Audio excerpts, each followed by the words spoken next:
Hi and welcome back to the garden.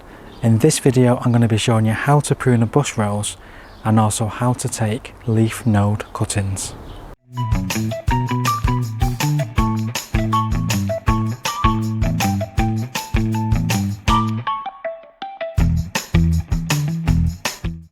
So the very first thing we need to do with a rose is to make sure that we kind of create an open framework. So what I mean by that is you kind of want a goblet kind of shape. So you're wanting the stems to be on the outside, creating like a bit of a hollow middle. So this helps to aid airflow through the plant, and this helps it to prevent any diseases and to keep it super healthy. The next thing we need to be thinking about is, are there any crossing branches? If the crossing branch is going to be occurring on your rose, they could be rubbing together, and that's going to break the stem open and leave it open to disease. So on this bush itself, there isn't any really crossing branches, so we're okay on that score. We also need to be thinking about taking out any dead wood, so anything that's like a light brown colour and that's obviously dead with no growth coming from it, that can also come out. I'm going to be taking this rose quite low to the ground, and that's because the lower you prune, the more vigorous the rose is going to come back. We like to prune our roses in March. Now that's because we like to wait until the weather's a little bit warmer, and if you prune too soon, what can happen is it can start to regrow and the shoots can get quite damaged by any cold weather and frost that we might get. When we make the pruning cuts, we try and aim for an outward facing bud, and what I mean by that is we're looking for a join where the leaf was, and you can usually tell that because there's like a bit of a line around the stem, and sometimes you can see a little red bud starting to poke out.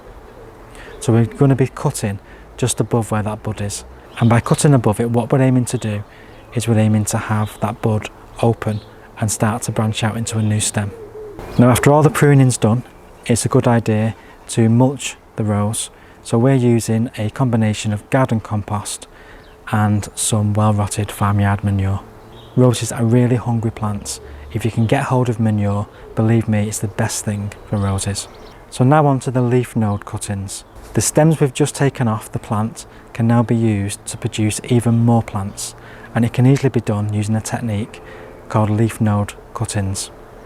And what we do is we have a little section of stem with a shoot in the middle of it, and we turn it to make almost like an upside down T. We nick the stem using a knife, and that just helps to promote the roots to grow in that position.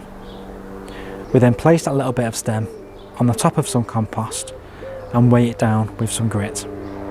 So we're looking from a piece of stem that has some growth coming from it, and we're cutting at one side to the left and then on the other side to the right. We're then nicking the stem using a knife, and that's exposing an area where we want the roots to grow. And using this, we now place this onto some compost, cover the stem up with grit to hold it down, and then give it a good water. And from this, many new roses can be born. So that's the rose pruning all done. We've mulched it with some organic matter to get it off to a really good start. Now if you can remember back last year, this was the rose we bought not long after we adopted our cat daughter, Honey. So this is an aptly named rose because it's called Sweet Honey, and it has the most beautiful blooms. So it's like a rich honey kind of colour, and it's a floribunda rose, so we get lots and lots of flowers on each stem, and those come all the way through the summer. I do hope you found this video informative. Please give us a like, please subscribe. Subscribing is free, completely free, and if you have any comments, please drop them in the box below the video.